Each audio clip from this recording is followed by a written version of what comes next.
بسم اللہ الرحمن الرحیم۔ السلام علیکم معزز خواتین و حضرات، عمر بن عبدالعزیز رحمۃ اللہ علیہ کے پاس زکوٰۃ کا مال آتا ہے۔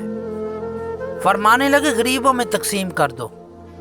بتلایا گیا اسلامی سلطنت میں کوئی بھی فقیر نہیں۔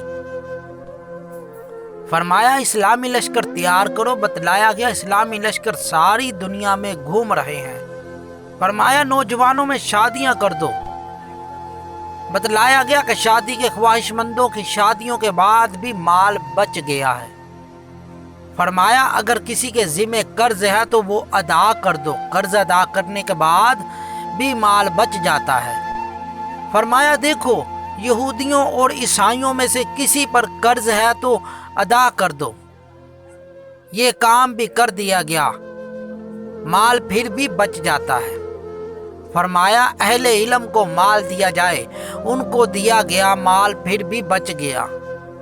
فرمایا اس کی گندم خرید کر پہاڑوں کے اوپر ڈال دو کہ مسلم سلطنت میں کوئی پرندہ بھی بھوکا نہ رہے۔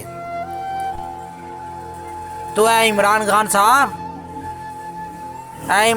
صاحب، یہ ہے اسلامی سلطنت، یہ ہے اسلامی حکومت، اسے کہتے ہیں اسلامی سلطنت۔